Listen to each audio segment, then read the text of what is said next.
I received this interesting email, supposedly from the Federal Reserve Bank, and it led to quite a lengthy conversation. So, buckle up, it looks like it's time to go scambaiting again.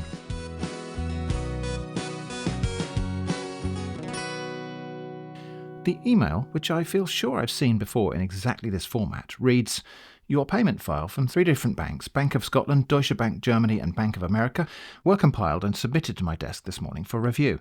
The total sum owed to you by the 3 banks mentioned above was sum up to the tune of $18,500,000 US.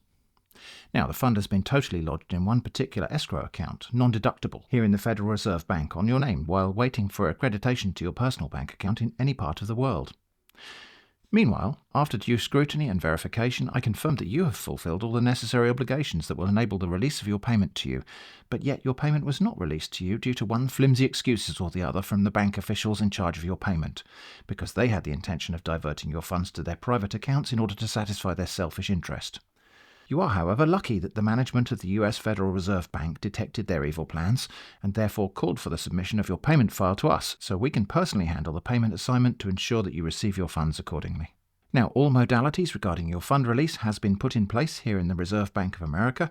Thus, your funds has been made ready for transfer in our sophisticated macro transfer system. What we need from you now is to provide to us the bank account of your choice which you want us to transfer the funds so we can expedite action for the accreditation of your funds into your account immediately. Below is the information needed for your transfer, and of course the information requested was the sort of information you should never share with a stranger on the internet. I replied, "Thank you. Firstly, let me say I'm delighted to hear about the modalities. That's always important.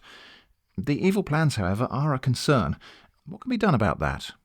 The scammer said, "Hello, beneficiary. I need your details required to proceed with this transaction of funds to your bank account in order to forward it directly to my bank manager for the procedure of the transaction to begin immediate without further delays." I replied, "Okay, but why do you need to know my nearest airport?" Now, it's perhaps interesting to note that in spite of the list of personal information requested by this scammer being quite long, nearest airport was never one of the items requested. So I just thought it might throw a spanner in the works to ask this question, but what happened next was a little bit weird. The scammer responded, "Dear beneficiary, all necessary information is required in order not to afford mistakes or maybe confusion at the end. Before we proceed, I need to alert to your notice that you have legal rights to say how you want to get your funds to your disposal. Await your immediate response." I complained, "I don't even know if there is an airport near here, though. Is it really necessary to know this?" Scammer Jerome explained, "If you don't know, you can send other details needed, such as bank details and ID attached to it with WhatsApp contact included." Which opened the door for me to observe and ask, "It seems like you don't really care about the information, so why don't we skip that part?" "How do you intend to proceed with the transaction?" asked the scammer. "I think that's your job to figure out," I replied. Jerome said, "I think you're not ready to proceed with your transaction since you want to keep your response plain and not going straight to the point if you're ready or not. If you are, you would have responded with your details attached to it. Don't message me with unnecessary questions or comments if you're not ready for the procedure of this exact funds transfer." "Well, it does pay to be certain, I suppose, so I think I'm ready," I replied. Jerome apparently was less than happy about that and wrote, "Hello, I need you to know what you want and stop confusing me, please. Be exact about what you want. If you really need this, send me your details so I can forward it to my bank manager to commence. If any form of payment is required or requested of you, I'll alert you on time. Be successfully receiving your funds." "I told you," I said. "I think I'm ready." The scammer replied, "If you really are ready, then send your details so I can forward it to my bank manager to proceed with your transaction. And your home address attached to it." "Including the airport?" I asked. "It's not necessary, just send your details, okay?" snapped Jerome. I said, "Okay." "I'll be waiting for your response soon," replied the hopeful scammer. "Okay," I said. Then, "Actually, are there any other parts of the information I can leave off? You asked for quite a lot of things, and I'm wondering which others might not be essential." The scammer, patience wearing thinner and wanting to move the conversation on, replied, "Just send me your bank account details and your phone number with WhatsApp contact attached to it." But I inquired, "If that's all you need, why did you ask for the other things?" Scammer Jerome explained, "All information is required for your complete registration in case you change your mind for the bank transfer, so it can be easier for us to proceed without asking for any information." Now, needless to say, if you were dealing with an actual bank, they probably wouldn't say that. Because of various data protection laws, you don't get to just ask for all of the details, just in case you might need something later that you don't know about now. Anyway, this reply from the scammer contains an opportunity for creative misunderstanding. When you cherry-pick this little sentence fragment, so it can be easier for us to proceed without asking for any information, it opens up the door to replying, "You're right, that would be easier. Let us proceed." The scammer didn't get that though, of course, and said, "Okay, I await your message with your details attached." I complained, "You just said we'd proceed without it. What's going on?" Temper starting to fray now, Jerome replied, "Are you not reading my messages? I need bank details for the transaction. Please don't get me annoyed. I have explained everything to you. Please get your details and send to me." Then, "If you don't have an online account, can be created in your name." I said, "Okay." "What do you mean?" asked the scammer. "Please create an account in my name, as discussed," I replied. "Okay," said the scammer. "It will cost you." "You didn't mention anything about that," I said. "I'm waiting for your response," replied the scammer impatiently, "and then, I'm telling you now on time in other not to disappoint you or seems like I've betrayed you, which I have." Interesting. "If you wish to proceed, let me know so I can ask my bank manager regarding the fee cost." I replied, "I honestly don't know what's happening now. Why are you confusing me with all of this?" The scammer said, "I'm not confusing you. The fee request is for the attorney in charge for the release of your funds, so I'm telling you now before we can proceed. I'm waiting for your response to proceed." "Hello?"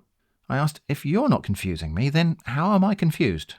Jerome tried to explain. "I told you that the creation of the account would cost you.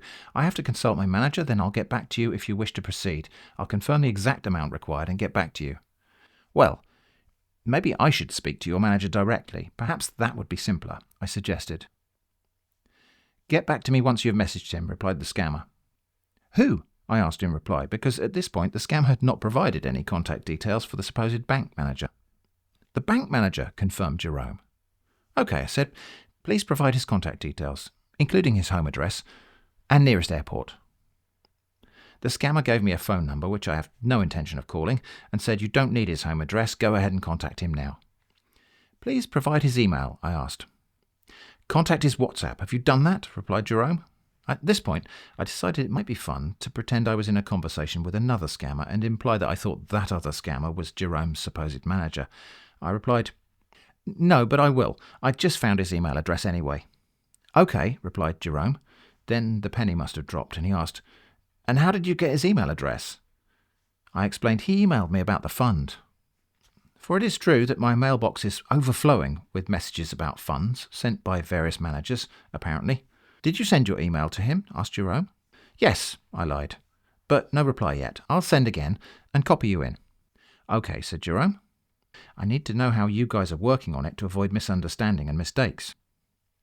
"Well, the thing about that is, if we do manage to avoid misunderstanding and mistakes, I'll not be doing my job properly. Anyway, while this was happening, this other scammer email caught my eye, supposedly from Mrs. Friedman, a manager at Federal Reserve Bank. So that fits. That must be Jerome's manager, right? Mrs. Friedman writes, "Once again, your fund of $1.5 million US is still in our bank. Why did you abandon it because of $50 US? The United Nations and the European Union government award you this compensation and grant for being a scam victim, and also because of the world economic meltdown which results in a low salary income and other social hardship in the world. I am a woman of integrity. I write to you with 100% sincerity from my heart, and I give you a 100% guarantee on this. As soon as you send the last required fee of $50 now to our Bitcoin wallet, or by an Apple iTunes card or Steam card, your approved fund of $1.5 million US will be transferred to you, or if you want, we can send you an ATM card or cashier check without any more delays." Obviously a different story about a different fund in a different place for a different purpose, but if you squint and ignore all of the ways in which those two scams are different, then they're exactly the same. I replied, copying in both the new Mrs. Friedman scammer and Jerome. "Dear Mrs. Friedman, brackets manager, still waiting to hear back from you regarding the fund as discussed with your junior colleague Jerome Powell." Meanwhile, Jerome was still trying to catch up and emailed back, interestingly as a reply all email, so also copying in the other scammer I'd contacted. "Can I have a screenshot of the email address you claim to be my manager, please?" I said, "It's in the email below." "You replied to it." "Where?" asked scammer Jerome. "Is this the email you used, my bank manager?" "No," I said. "I've no idea about that one." Meanwhile, I found another scammer email that said, "Urgent attention. This is to inform you that we have received instruction with your payment file from Office of the Presidency to transfer your inheritance payment of $5 billion United States dollars, or it could be the separators are all over the place there, to a bank account in today, as soon as all charges is deducted." Please reconfirm your bank information to avoid any mistake during the transfer today. We're going to transfer your inheritance payment of $5 billion United States dollars to your bank account today, and the transfer confirmation slips will be sent to you for easy confirmation. As a matter of urgency, you're advised to make a payment of $25 being payment of deduction fee. And so it went on. You're advised to send a deduction fee of $25 today through iTunes Card or Steam Wallet or Apple Card or iTunes Card, etc. I replied to this one, also copying in both of the other previous scammers. Hello, Mr. Gordon. Are you also from the Federal Reserve Bank? Please can you describe your rank in relation to Mr. Jerome Powell and Mrs. Friedman? I appreciate the extra attention, but I think it makes sense if I only communicate with the most senior person. Jerome came back, now replying to me and both of the other scammers, saying, Hello, Mr. Manuel, or whatever your name is. Kindly message that WhatsApp contact sent to you by me. Those are not connected to me. If you respond to my email with unnecessarily message and you haven't sent an email to the bank manager, we don't have anything to discuss then. And also, contact the WhatsApp sent from me. If you can't do that, please don't show any form of interest on this funds because you are really insane and not ready for this transaction. Best regards, Mr. Jerome H. Powell, Chairman. What are you talking about? I asked. Jerome replied, My manager email address. My manager is Mr. Michael Barr. Well, it's a bit late for that. I'm talking to all the other managers now. I asked, So who is Mrs. Friedman? Message the manager I told you to message now, replied Jerome, trying to bring things back under control. Or stop making things look wired. Determined to continue driving things out of control, I asked, Who's Mr. Gordon? Please explain why so many of your bank people are talking to me. Then I found another scam email from someone claiming to be Dr. John Schindler, asking me to contact Sir Joseph Waffle-Mandy about a fund transfer, a different fund, but I pretended it sounded the same, and replied, of course copying in all of the previous scammers, Dear John and or Joseph, has the fund moved to a different bank? I've been trying to deal with Jerome Powell. Do you know him? And another email from another scammer pretending to be the manager of another fund at another bank. Asking for my personal details, this time including nearest airport, I replied to this one and all of the other scammers to say, Thank you, but I'm already in communication with Jerome Powell, plus several others, regarding the fund. I don't think we need any further people involved. Also, Jerome was kind enough to mention that the nearest airport is not necessary, so you can probably omit that in future communications about other funds. Then I wrote to Mr. Barr, the actual contact that Jerome had been asking me to get in touch with, but I copied in everyone. There really is no need to involve all these other managers and banks. Please just let me know what I need to do next. Jerome asked, Have you messaged my manager? Yes, I said. I copied you in on the message.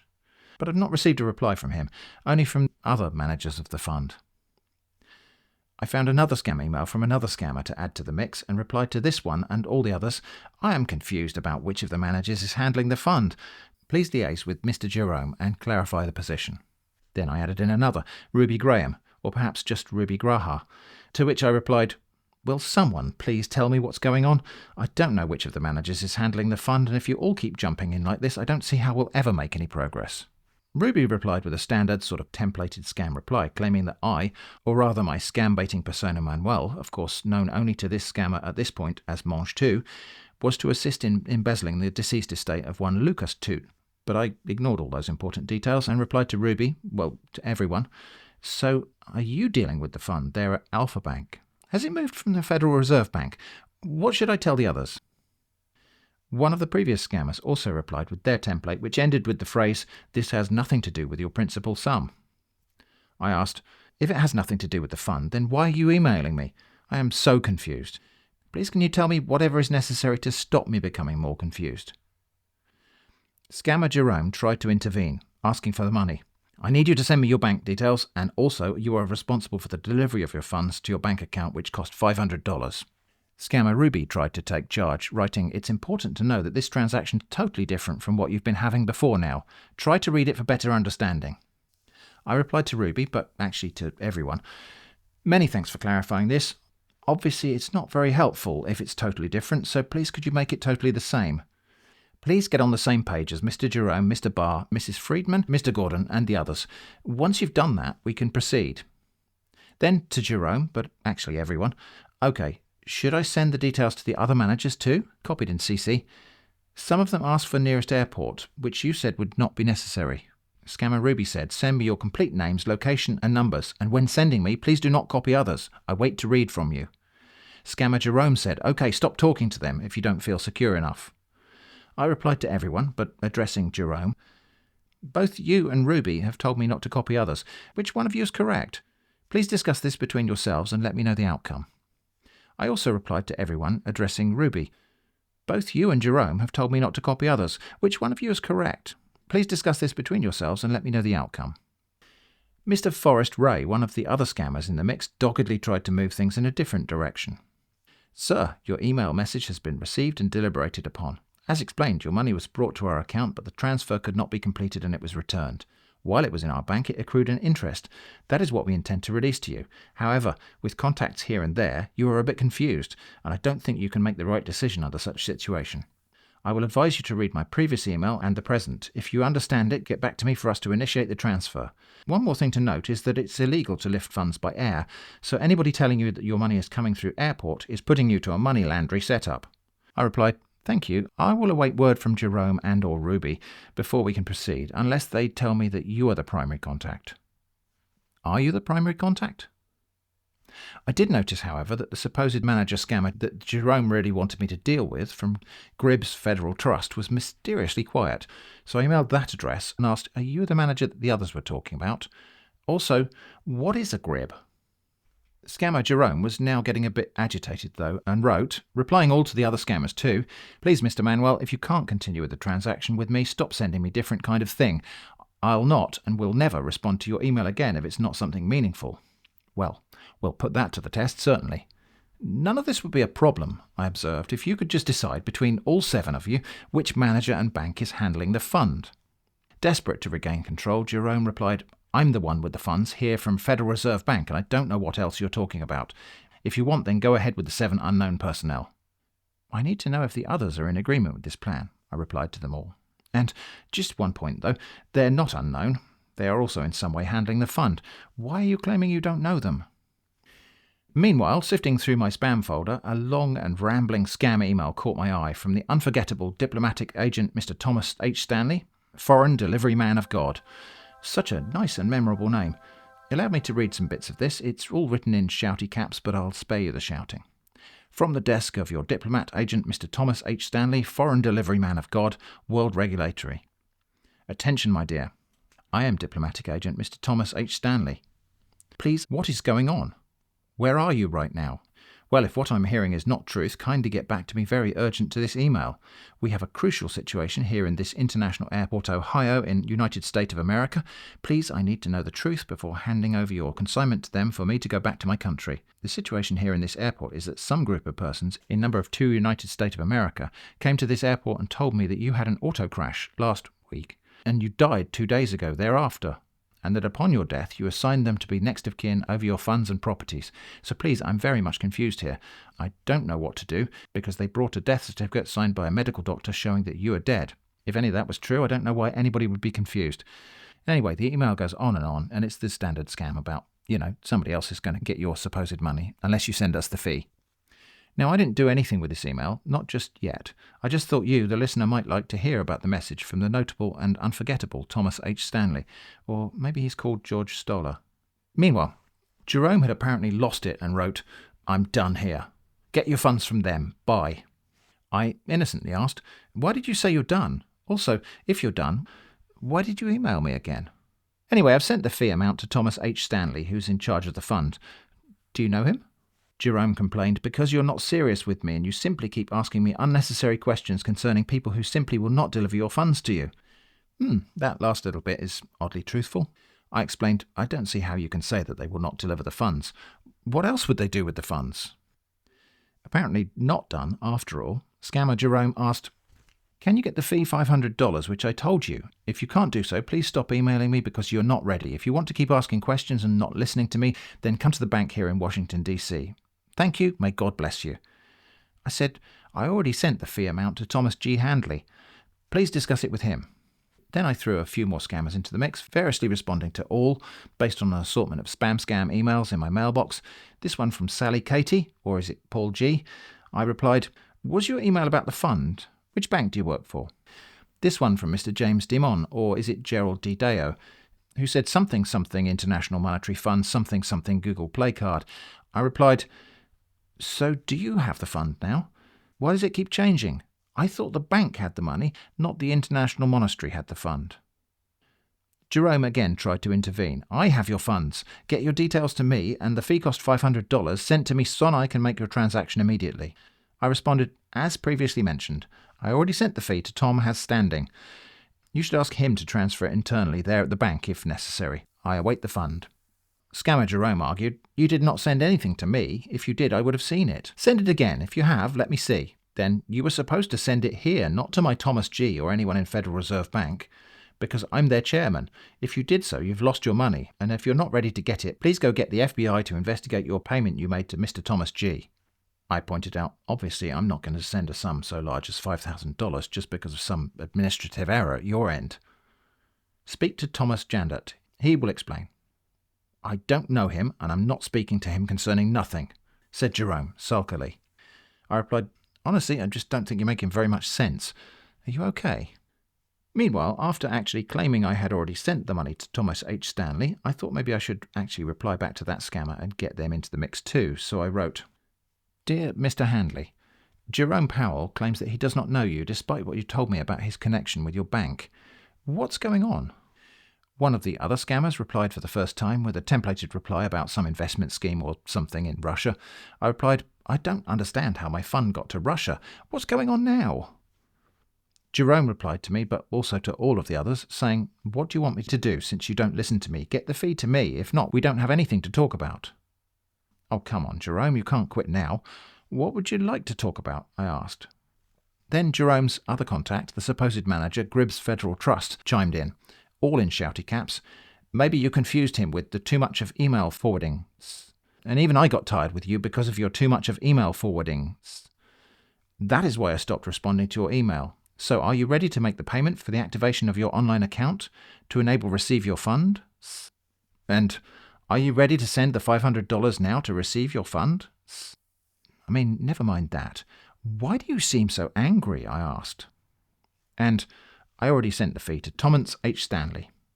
Please, if you can't send the payment for your transaction, please, we have nothing to discuss about, said Jerome, continuing to discuss it. I pointed out Mr. Gribs wanted to talk about something. He said so. Also, I already did send the payment.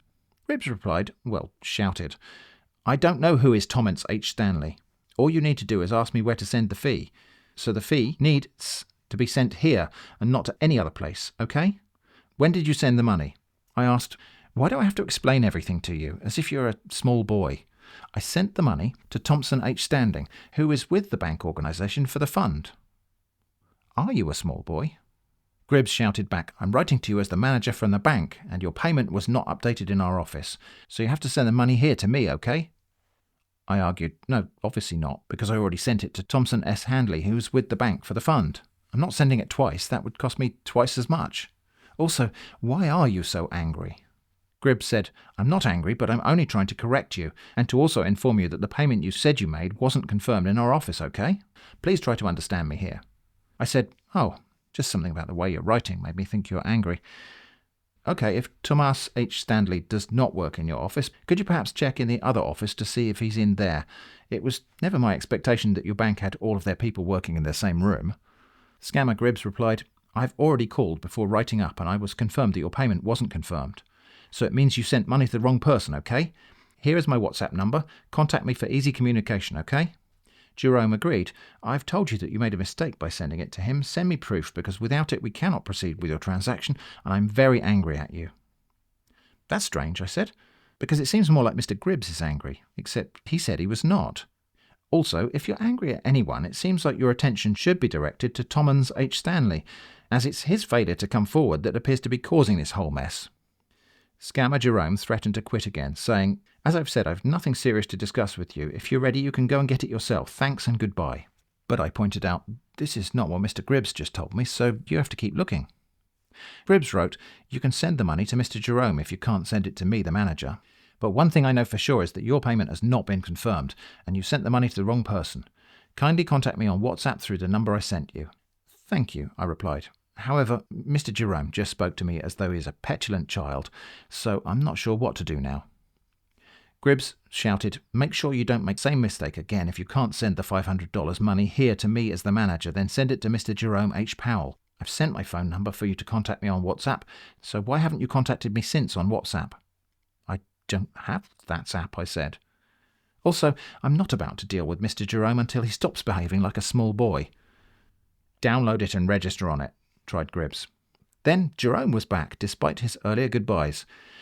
"Hello, I was able to speak to Mr. Gribs. You can send the fee to him or me, but I don't know the rest of the people contacting you." Now, we have reached a notable moment in this conversation. The scammer operating the manager account has been named as Mr. Barr of Gribs Federal Trust, but I have been determinedly calling him Mr. Gribs. Now that appears to have rubbed off onto scammer Jerome, and it's time for me to play the reverse card. I said, "Wait a minute. I just realised that the man from Gribs Federal Trust is named Mr. Barr, not Mr. Gribs. Why are you calling him Mr. Gribs?" I think this really confused scammer Jerome, who said, "Hello, Mr. Gribs' name is Michael S. Barr. That is his correct name, so don't confuse yourself, okay?" I pressed on. "Why did you say he was called Mr. Gribs? Maybe I should speak to Mr. Gribs instead, if he's available." "Why do you keep forwarding conversations to me?" demanded scammer Gribs. "What?" I replied, to all of the scammers still in the game.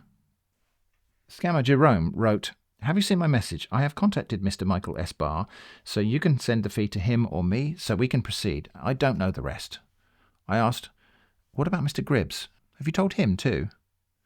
Jerome tried to explain. "Send it to Mr. Gribs, Michael S. Barr. He is my Gribs. Send it to him." My Gribs?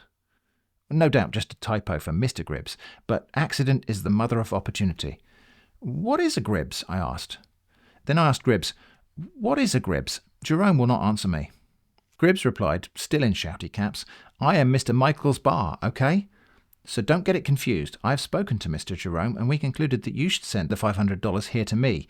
Contact me on my private email here. I am waiting for you to contact me on my private email now." I wasn't satisfied. Who or what is a Gribs? If this were not important, we would not be discussing it. Jerome explained, "It's a Gribs Federal Trust Bank. The Board of Trustee opened it, so it's from the Gribs you're going to have your online account opened, and Mr. Michael S. Barr, brackets Gribs, will be taking responsibility for the creation of the account. The thing holding him back from the opening of the account is the $500, so that's why I said you send it to him." Gribs also explained, in caps, "Gribs is a bank. We, the Board of Federal Reserve Banks, open under the name of Federal Reserve Bank, and I'm going to open your online account through this Gribs Federal Trust Bank. The only thing delaying the opening of your online account is just the $500 fees you were asked to." Then, "Okay, Mr. Jerome has also answered you." Then, from another email address, "You can contact me here on my direct email." But there's still a mystery here, or at least there is for Manuel, my scambaiting persona. Okay, but why did Mr. Jerome call you my Gribs? Is it like a romantic thing? Are you in an intimate relationship with Mr. Jerome? Gribs replied this time, his shouty caps actually matching his probable mood. "Listen to me very well. We're not here for jokes and I won't take any insults from you, okay? Now you have my private email and I want to know when you are going to send the $500 to enable me open the online account for you." Jerome also was quick to explain. "We are friends and co-workers, so when are you sending it to him?" But hang on. I said, "No, you listen to me. There's no insult here. I merely thought that my Gribs was a term of endearment. I say this with all frank sincerity. A world in which two corporate bankers cannot express their manly love for one another is not a world we should tolerate." Also, I already sent it to Stanley H. Thompson, as I think I mentioned earlier. Scammer Gribs or Barr wrote, "I have already told you and also explained to you that the money you sent was not recognised because you sent it to the wrong person, and I do not know the person you sent the money to, okay? There's no way you can receive your funds if you do not send the $500 to me, and I need you to send me the payment slips you used in sending the money to Thomas." I played confused. "How is it even possible you don't know Thomas H. Stanton? He's with the fund at the bank, holding the fund." I feel like you're just trying to get me to pay the fee twice. If you are doing that, you have to tell me now that I've asked you. Gribs pleaded, "I'm not trying to make you pay the fee twice, okay? But if you claim to have paid the money, kindly send me the payment receipt here." I said he did not give me any receipt. In fact, I've not heard anything from Thomas S. Handley since I sent the money. That's why I need you to talk to him at the bank. Meanwhile, I thought we'd throw another scammer into the mix. This one says, "This is to inform you that the watchdog organisations had a meeting in the past week and have decided to settle for all of the resources you misfeed to swindlers. You have been awarded a compensation package totaling $2,750,000, which may be transmitted electronically to your nominated bank account, or at your preference, a MasterCard bearing the corresponding value will be forwarded to your verified home address. Contact person Mark Portman. And of course, they wanted my personal information. You know the kind. I replied, "Many thanks for contacting me about the fund. I think it's about time we get a fresh pair of eyes to look at this. I'm getting nowhere with Jerome or Gribs, even though I already paid the fee to Thomas." Gribs replied, "I told you I don't know him, but if you said that you've sent the $500 fees to him, kindly provide the payment receipt here to me or the methods that you used in sending the money to him, okay? I mean, what means did you use in sending the money to him?" I said, "I paid by CoinSquirt. I wanted to use Steam Apple cards, but he insisted on a beige transfer." Gribs, whose name had now inexplicably changed from Michael's Bar, or maybe Michael S. Bar, to Michael Reminder, noticed the growing list of recipients and said, "You keep contacting people that knows nothing about this, and that is how you will still send the money to the wrong person and you won't be credited." I pointed out, "I have to keep contacting people. I paid the fee. It's not like I can stop now." Gribs demanded, "Send me a Steam wallet for the payment, or Bitcoin, or even PayPal and Cash App. So send me the payment receipt they gave you at the payment centre." But scammer Mark Portman, the most recently added scammer, had replied, hitting the ground running and saying, "Thank you for your email. Please kindly submit to me the payment receipt that you paid to Thomas." But there was a problem, which I explained. I feel there must be some fundamental misunderstanding here, which is surprising, given that you're all professionals in the finance sector. CoinSquirt transfers don't generate a receipt. There's only a faint trail of moist residue that's typically wiped away using a damp cloth, applying a gentle circular dabbing motion. Gribs was now apparently getting quite agitated and went off on a proper rant. "I have warned you to stop forwarding our conversation to people. If you want to communicate with me, then let's communicate, okay? I've asked you to provide me with the payment receipt you claim to pay to Thomas, but you still haven't provided it to me. Make a screenshot of the payment successful. You still haven't done that. Show me a proof of the payment you sent to him, and you still haven't provided any proofs. So how do you want me to believe you're saying the truth? And besides, I don't know the person you sent money to because he doesn't work in our office. So get your money back from whosoever you sent it to and make the payment accordingly as I have instructed you. And if I receive any forwarded messages nor email from you again, I will definitely block you and regard your case as unserious matters." "You sound really angry again," I observed. "I don't think this is good." Scammer Gribs replied, "Yes, I sounds angry because you are making me angry and I don't need to hide it, so I need to express my feelings, okay? And I assure you, if you forward my conversation with you again, I will definitely block you. I hope I made myself very clear to you now." "I think it's good to express your feelings freely," I agreed. "Maybe think about that with Mr. Jerome. He said you are his Gribs, which has to mean something. If you love him, go to him. Anyway, what do I need to do next?" Gribs replied, "All you need to do is to send the $500 by Cash App, PayPal or Bitcoin, and I shall then open an online account for you and also credit you immediately. So tell me the method you wish to use in sending the money and I shall provide it to you from the above listed options." "I already sent it to Thompson H. Sandley," I said. Which made me realise we've never received any reply from that scammer, whatever his name is, so I wrote back to that one again, saying, "As a foreign delivery man of God, I am calling upon you to intervene in the ongoing confusion with Gribs and Jerome. It is intolerable that they deny knowing you, or that I already sent you the money. Please act as soon as possible to resolve this matter." Gribs, who like all the other scammers had been copied in on this, continued to rant, but had apparently by now found the caps lock key. "How many times do you want me to explain this to you? I've already told you that the money you sent to Thomas was never recorded in our office, and I've asked you to send me the proof of the payment you sent to Thomas, but you couldn't send it. So it definitely means that you didn't send any money to Thomas, and I don't know any Thomas. So if you don't want to send the $500 to me through any of the listed options I've already listed to you, stop emailing me, okay?" "Well," I said, "at least you don't seem so angry now." Scammer Gribs went on, "Yes, I do not want to get angry, but you're trying to get me angry. I'm just managing to control myself not to get angry. I repeat again, there's no way you can receive your funds if you do not send the $500 through any of the means I listed to you, okay? All you need to do now is send the $500 to me, and then I will open an online account for you and also credit you immediately." But I said, "I can't send the $500 until you confirm that Thompson H. Sanford is actually an employee at the same bank."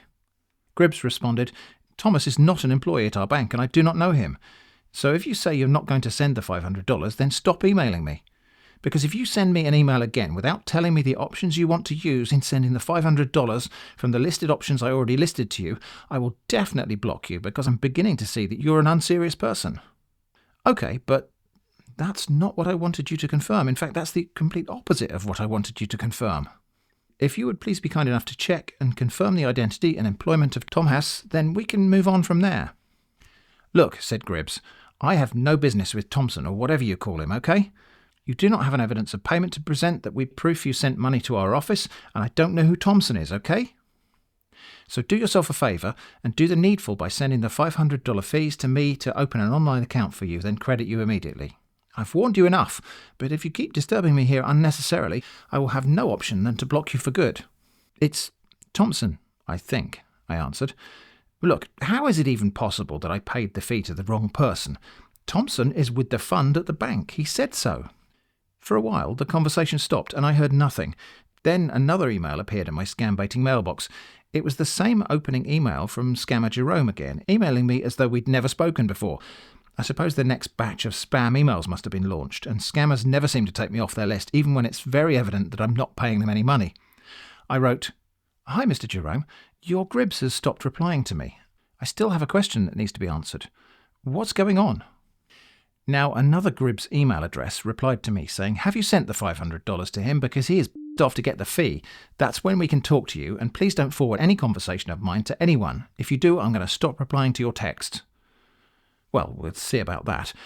I sent the $500 to Thomas H. Sandley, I replied, to Gribs and 10 other scammers.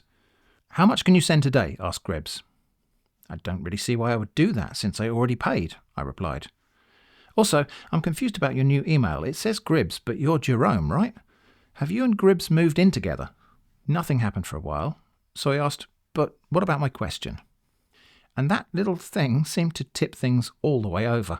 Gribs' grumpy reply was, What question do you have to ask me? I will be answering just 3 of your questions. Any more questions, then you'll have to come to bank in Washington, D.C. or New York to get your answers. Well, 3 questions, was 2 more than I ever expected, but let's see if I can make the most of them. Thank you so much. I appreciate your dedication and diligence. These are my 3 questions. 1. I heard about a man called Davis Bond who died, then was not dead for a while, then he died again. Do you know anything about this? Including whether his current state is that of death or life. 2. When the fund does the today, will the fee have also done the previous, and if so, why not? 3. May I ask further questions, please? Many thanks. I look forward to your answers.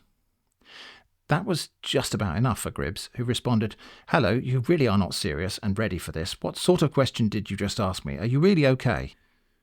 I look forward to your answers, I repeated. Are you sick? Asked Gribs. Your questions do not relate to what concerns your funds. Therefore, I won't respond to such silly questions. I'm cancelling this. Please come to Washington, D.C. for your funds. I don't live anywhere near Wellington, D.C., I pouted. This is ridiculous. I'm very disappointed. Another scam email caught my eye, supposedly from United Bank for Africa, saying, Happy new month of December. Did you abandon this fund? If you still need this fund, respond to me immediately. You will receive the $4,500,000 US dollars because the bank gives you a bonus to pay $50 instead of $100. The bonus will last 7 days, so I need your response. Thank you. Congratulations. I added this scammer to the mailing list and now replied to 11 scammers.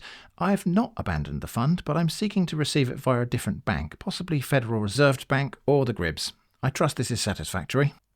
And a different scammer, or at least I'm fairly sure it was, as we'll see in a moment, turned up also claiming to be Jerome H. Powell and making promises about my $860 million fund. I just replied hi, but copying this scammer into the list, of course. Then I noticed I'd completely overlooked an email telling me, Rolls-Royce Automobile Company, congratulations! You have acquired, /1, amount of $20 million US dollars from Rolls-Royce Automobile Company, USA, and also won one of the latest Rolls-Royce 2022 Mansory Wild Luxury Coupe car and a cheque of $20 billion. After the online randomly selection of emails and phone numbers, you're among the 5 lucky selected winners, so this is mandated to be delivered to your address, so please kindly get back to me with the reconfirmation of your full info, such as your full name, your full address, your phone number. You know, the sort of information you should never share with a stranger on the internet. Of course, this is thrilling news, and I was so excited, I replied, Hi. The scammer, who's adopted the name Adam Williams, was quick to respond. Send me your home address so I will deliver your funds and your car to you. But hold on a moment. Before we do that, may I ask a question? Yes, of course you can, said Scammer Adam, obligingly. OK, thanks, I said, but still didn't ask my question. What is the question? Asked Adam. So what's the question you want to ask me? Oh yes, I said. The thing is, I don't really like Rolls-Royce cars. I think they look a bit cheap. Is it possible to get the price from Volvo? Yes, confirmed the scammer. So you prefer Volvo, right? Definitely, I replied. They're boxy, but they're good. Scammer Adam said, OK, no problem. I will get it but can I have your information? OK, I said, but why do you need to know my nearest airport? And again, this is a scam where they hadn't actually asked for that information in the opening email. But Scammer Adam just said, so I can know the airport to get to deliver your funds and car. How will you bring the car on the plane? I inquired. We have a company plane that I will use to bring it for you, OK? Assured Adam. I replied, that sounds very convenient. I wish I had one of those. I noticed you haven't asked me anything about the configuration of the car, like the colour and trim options. So, which colour do you like? Adam dutifully inquired. Well, I'm glad you asked. The bright beige is nice, with the matte finish chrome. I'm not fussy about the internal trim, just something like walnut burl and ostrich leather, perhaps. Are there any other questions you need to ask me? Scammer Adam said, OK, send me your home address and nearest airport. But I replied, I'm not sure there is an airport that's nearest to here. OK, send me your city airport, tried the scammer. I don't know how to send a city airport. I don't really understand how anyone could do that, I replied. OK, send me your home address, tried Adam. Realising that I was neglecting my other scambaiting conversation with 11 or 12 scammers, I tried to bring this one to a close, saying, actually, I think I'll get the prize from a different agent. No offence, but you don't seem to know what you're doing. What do you mean by that? Asked Adam. Exactly, I said. Can you please send me your home address if you're interested to receive your funds and car? Pleaded the scammer. There's no need to do that, I replied. I'll get Thomas P. Sanderson to deliver the prize instead. Thanks for your help. Notwithstanding that it's not been especially helpful. Why? Said Adam. Did I do anything wrong to you? I'd like you to stop emailing me now, please, I said. And this worked for a while, until I said, Hi. How are you doing? Asked the scammer again. Not so good, actually, I confessed. After I sent the fee to Thomas P. Sanderson, I waited for him to arrive with the car and the consignment box, but he didn't. When I tried emailing him to ask where he was, the email was rejected and it says the mailbox does not accept messages. Do you know anything about this? I've no idea, said Adam, who then apparently did have an idea and further wrote, You've sent money to scammers. I told you before to send me your home address so I will deliver your funds and car to you and you refuse. I acted confused. I don't understand what you mean. Thomas S. Panderson assured me that he had the car and the fund. The scammer argued, I told you this before. We are the only ones who have your car and funds here, and you don't listen to me, so please stop texting me. They have scam you. Still don't understand what you mean, I said. Please stop embarrassing me. OK, you said you are not interested to receive your funds and car, replied the scammer. Why are you embarrassed? I asked.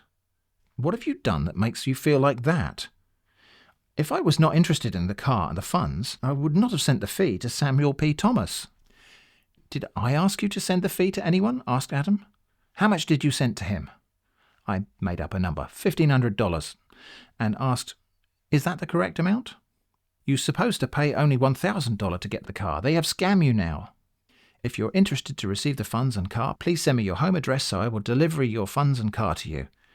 Wow, OK, I said, so you'll be able to send me $500 back. But the scammer said, I can't send you any money because our company haven't received your payment yet. You sent it to the wrong person. That doesn't make any sense, I complained. He said he was the right person. He's not the right person. He is lying, revealed Adam, who is also lying. How can you tell? I asked. And this is the part I like quite a lot, because the scammer has to try to somehow convince me that this other person, saying all the same sorts of things, is a scammer without blowing their own cover. So this scammer just tried to press on. I'm very sorry for the inconvenience those crooks may have caused you. The only thing detaining your delivery is the sum of $500 for signing and stamping the ownership certificate of your fund.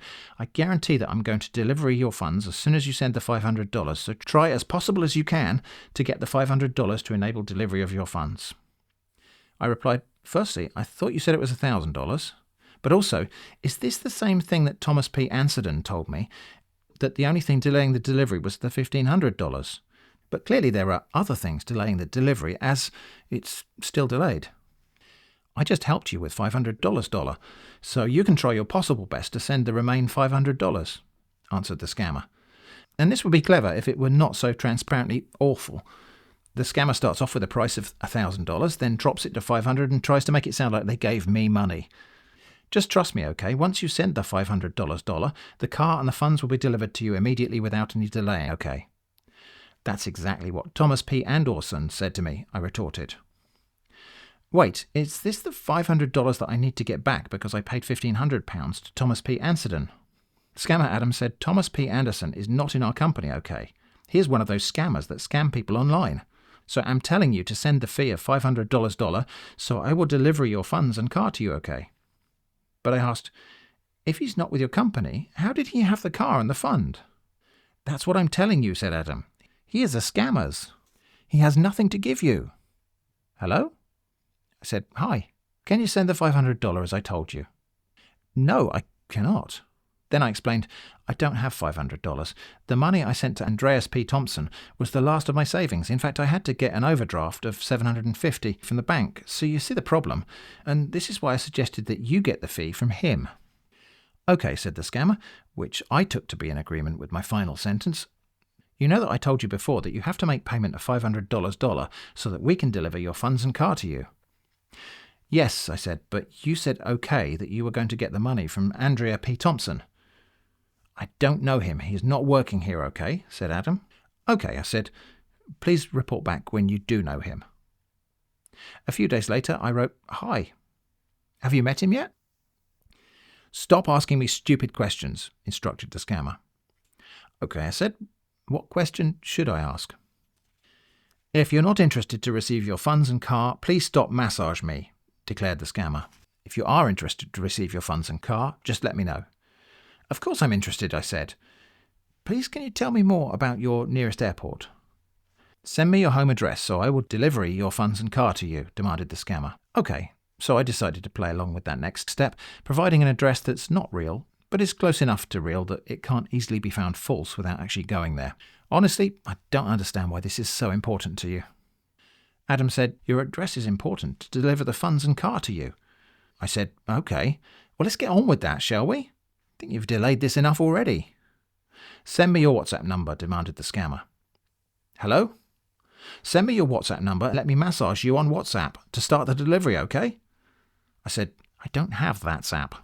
Okay, said Scammer Adam, I received your home address, so after that you're going to make your delivery payment sum of £200 through iTunes gift card to enable us proceed immediately without any delay. Okay, thank you.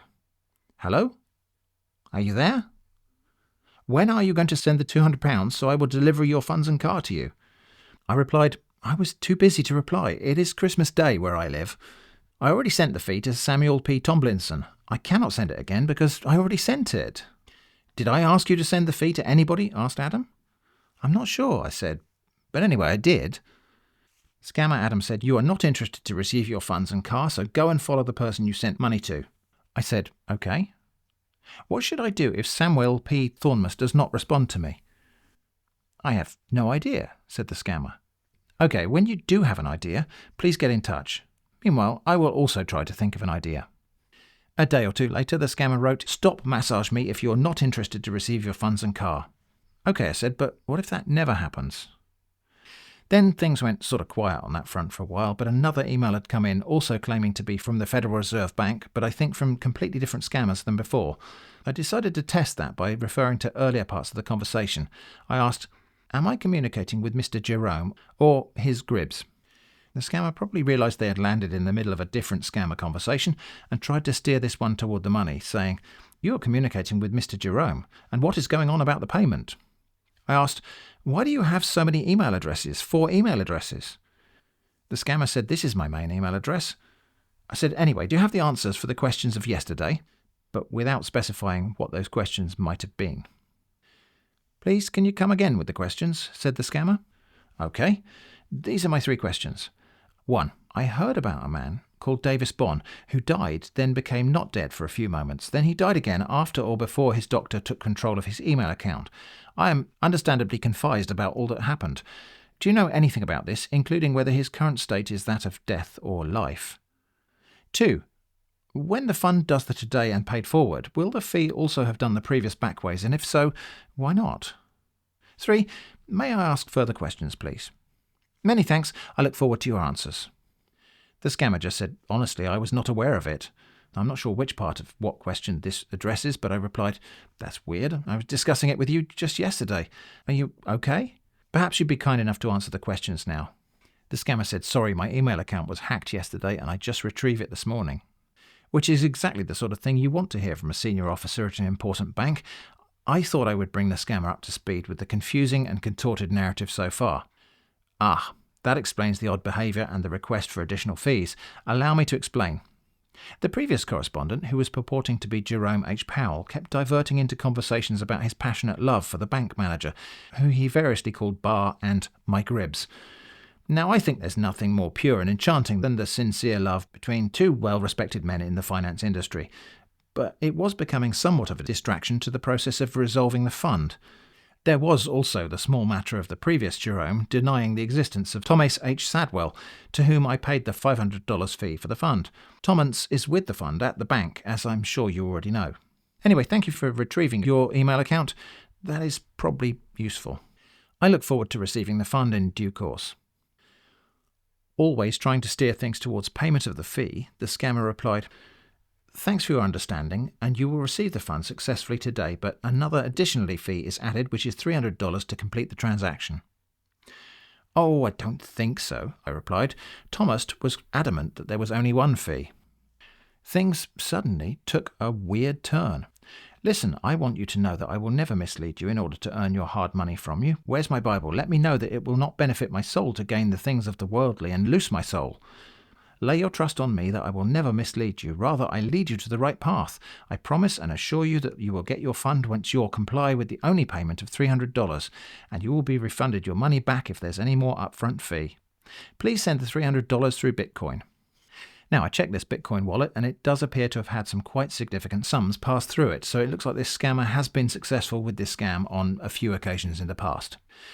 Anyway, I said, perhaps you'd better refund my $500 and I'll obtain the fund through one of the other banks. This scammer, however, pressed on.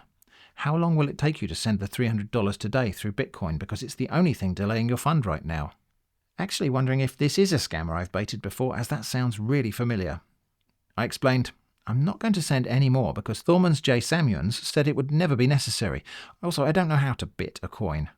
But the scammer asserted, we are so sure of everything and we are giving you a 100% money-back guarantee if you do not receive the fund today after you have made the payment through gift cards such as Apple cards or Steam cards or Nordstrom card. I explained, your certainty is quite irrelevant. Why do you say so? Asked the scammer, sounding a little offended. I'm merely stating a fact, I said. Anyway, please can you tell me your nearest airport? Orlando International Airport, Florida, said the scammer. And what's my nearest airport? Of course, the scammer won't know that because I've never stated in this particular conversation any of the details you should never share with a stranger on the internet. Good morning. Have you accepted to send the money before I can tell you your nearest airport? Tried the scammer. I said, we'll get to that. What about the airport? Trying to save face, the scammer wrote, sorry, I went through our previous emails about your information and these hackers deleted everything in my account. That's going to make it rather difficult for you to deliver the fund, don't you think? I asked. Frankly, I'm not impressed with the failure of competence on display here. I think I'll obtain the fund via one of the other banks. Thank you for your time. Hanging on now, the scammer pleaded, please kind bear with me, reconfirm your information to me, and I promise and also swear with my life to deliver the fund to you today without any delay. And I also still swear that I will never betray any trust reposed on us by making this delivery of your package successfully immediately you send the last fee of $300 by Apple gift card, and you will be refunded your money back if there is any more upfront fee. I explained, at this point, I would only really consider continuing if you send me money, such as a partial refund of the $500 I already sent to Samuel H. Tompkins. The scammer replied, now, I would like you to send half of the $300, then I will complete the rest to make sure you receive the fund today, I promise. Of course, I never expected to actually receive money from the scammer, and I wouldn't attempt to do that even if they offered, for reasons that are explained in one of the FAQ things, somewhere in the video description. But yeah, this guy just keeps cutting his price in half and pretending that's a gift. I said, bye. Then this happened. Okay, I serve to inform you that I was really wondering why you find it difficult to believe my words to you. First of all, I really hope all is well with you. Well, bear this in mind that many of life's failures today are people who did not realise how close they were to success when they gave up, as success is the ability to go from one failure to another with no loss of enthusiasm. Remember, the Bible says in the book of Joshua 1:8, make your way prosperous and have a good success in life. Be wise and learn how to make decision that creates the future you desire, they say. Tomorrow belongs to those who plans for it today. Mind you, if I am deceiving you or anyone, it will definitely turn against me and my family. If not now, then definitely in the future. It is said that what goes around comes around. I am a family man with 3 kids and also a dedicated Christian, and I do know the implication of such acts.